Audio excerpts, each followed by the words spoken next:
क्या आप जानते हैं कि करबला का एक ऐसा राज भी है जिसे सदियों से अहले मार्फत अपने सीनों में छुपाए हुए हैं।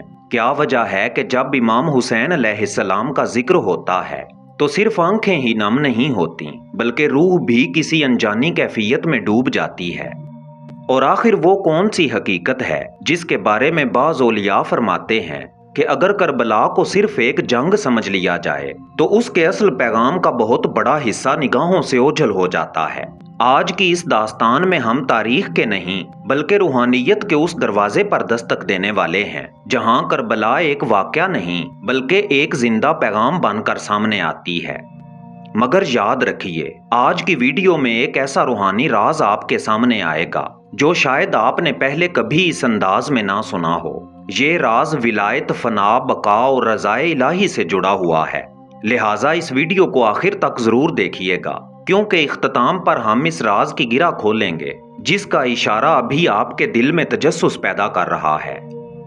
मैं आप सबको दिल की गहराइयों से दास्तान उर्दू में खुशामदीद कहता हूँ। आज हम शहादत इमाम हुसैन अलैहिस्सलाम के उस रूहानी पहलू को समझने की कोशिश करेंगे जिसने सदियों से औलिया, अल्लाह और अहले दिल को रुलाया भी है और जगाया भी है। तो आइए अपने मौजू की तरफ बढ़ते हैं। आऊज़ु बिल्लाहि मिनश शैतानिर रजीम, बिस्मिल्लाहिर रहमानिर रहीम।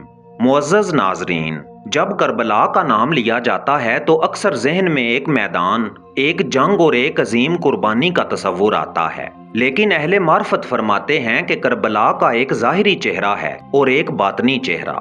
ज़ाहिरी चेहरे में हमें प्यास नजर आती है, शहादतें नजर आती हैं, कुर्बानियां नजर आती हैं। मगर बातनी चेहरे में हमें इश्क नजर आता है, तस्लीमो रज़ा नजर आती है और अल्लाह के हुक्म के सामने मुकम्मल झुक जाने का वो मुकाम नजर आता है जिसे औलिया फना फिल्लाह कहते हैं। हजरत इमाम हुसैन अलैहिस्सलाम सिर्फ एक अजीम शख्सियत नहीं थे, वो नवासा रसूल सल्लल्लाहु अलैहि वसल्लम थे। वो उस घराने के फर्द थे जिसके बारे में रसूल अकरम सल्लल्लाहु अलैहि वसल्लम ने मोहब्बत और एहतराम की तालीम दी। और यही वजह है कि करबला का हर मंजर सिर्फ तारीख का हिस्सा नहीं बल्कि उम्मत की रूह का हिस्सा बन चुका है। औलियाए कराम फरमाते हैं कि दुनिया में दो किस्म के लोग होते हैं, एक वो जो अल्लाह से अपनी मर्जी पूरी करवाना चाहते हैं और दूसरे वो जो अपनी मर्जी को अल्लाह की मर्जी के हवाले कर देते हैं। पहला रास्ता ख्वाहिशात का है और दूसरा रास्ता विलायत का रास्ता है। इमाम हुसैन अलैहिस्सलाम ने करबला में इसी दूसरे रास्ते का इंतखाब किया। वो जानते थे कि सामने मुसीबतें हैं, वो जानते थे कि दुनियावी एतबार से हालात मुवाफिक नहीं, वो जानते थे कि आजमाइश अपनी इंतहा को पहुंचने वाली है। मगर इसके बावजूद उनके कदमों में लर्जिश नहीं आई क्योंकि वो अपने रब की रजा पर राजी थे। दोस्तों, यही वो मुकाम है जहां से करबला का रूहानी राज शुरू होता है। आम इंसान खुशी में अल्लाह का शुक्र अदा करता है, लेकिन वली वो होता है जो आजमाइश में भी अल्हम्दुलिल्लाह कहता है। आम इंसान आसानी में सब्र करता है, लेकिन अहले अल्लाह सख्त तरीन मुसीबत में भी अपने रब से शिकवा नहीं करते। करबला हमें यही सबक देती है। जब मैदान में एक एक करके जानिसार शहीद हो रहे थे, जब प्यास शिद्दत इख्तियार कर चुकी थी, जब बज़ाहिर हर तरफ अंधेरा दिखाई दे रहा था, तब भी इमाम हुसैन अलैहिस्सलाम की जुबान पर अपने रब की रजा का इजहार था। सलाम उन पे तहे तेग भी जिन्होंने कहा, जो तेरा हुक्म, जो तेरी रजा, जो तू चाहे। ये कोई आम कैफियत नहीं थी, ये वो कैफियत थी जो इश्क इलाही की बुलंद तरीन मंजिलों में नसीब होती है। औलिया कहते हैं कि करबला में सिर्फ खून नहीं बहा था बल्कि अना का सर कटा था, नफ्स की गर्दन कटी थी और दुनिया परस्ती की बुनियादें हिल गई थीं।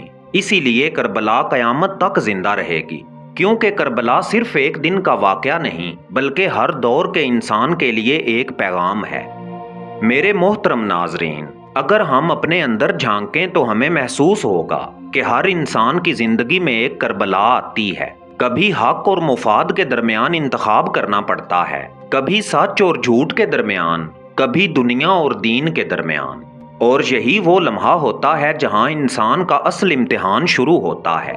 हुसैनी रास्ता ये सिखाता है कि हक का साथ दो, चाहे दुनिया तुम्हारा साथ छोड़ दे। सच पर कायम रहो, चाहे नुकसान ही क्यों ना उठाना पड़े, और अपने रब पर भरोसा रखो, चाहे हालात कितने ही मुश्किल क्यों ना हों। یہی وجہ ہے کہ اولیاء کرام جب کربلا کا ذکر کرتے ہیں تو صرف آنسو نہیں بہاتے بلکہ اس سے سبق بھی حاصل کرتے ہیں۔ وہ جانتے ہیں کہ امام حسین علیہ السلام نے ہمیں صرف رونا نہیں سکھایا، انہوں نے ہمیں جینا بھی سکھایا ہے۔ انہوں نے ہمیں بتایا کہ عزت مال میں نہیں ہوتی، عزت منصب میں نہیں ہوتی، عزت طاقت میں نہیں ہوتی، عزت صرف حق پر قائم رہنے میں ہوتی ہے۔ اب سوال یہ پیدا ہوتا ہے کہ حسینی فکر رکھنے والے انسان کی پہچان کیا ہے؟ اہل دل اس کی 3 نشانیاں بیان کرتے ہیں۔ پہلی نشانی یہ ہے کہ ظلم کو ظلم کہنے کی ہمت رکھتا ہے۔ دوسری نشانی یہ ہے کہ وہ مصیبت میں بھی اللہ کی رحمت سے مایوس نہیں ہوتا، اور تیسری نشانی یہ ہے کہ وہ اپنی ذات سے بڑھ کر انسانیت کے فائدے کی سوچتا ہے۔ یہی وہ اوصاف ہیں جو انسان کو روحانی بلندی عطا کرتے ہیں، اور یہی وہ اوصاف ہیں جنہوں نے امام حسین علیہ السلام کے نام کو قیامت تک زندہ کر دیا۔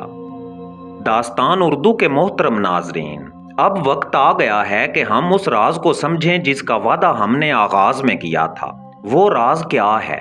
وہ راز یہ ہے کہ ولایت کا راستہ کرامات سے نہیں کھلتا، ولایت کا راستہ شہرت سے نہیں کھلتا، ولایت کا راستہ لوگوں کی تعریفوں سے بھی نہیں کھلتا، بلکہ ولایت کا راستہ تسلیم و رضا سے کھلتا ہے۔ جب انسان اپنی خواہش کو اللہ کی رضا کے تابع کر دیتا ہے، جب وہ اپنے نفس کو اللہ کے حکم کے سامنے جھکا دیتا ہے، جب وہ اپنے خوف، اپنے غرور اور اپنی انا کو قربان کر دیتا ہے، تب اس کے لیے قرب الہی کے دروازے کھلنے شروع ہو جاتے ہیں، اور کربلا اسی حقیقت کی سب سے عظیم مثال ہے۔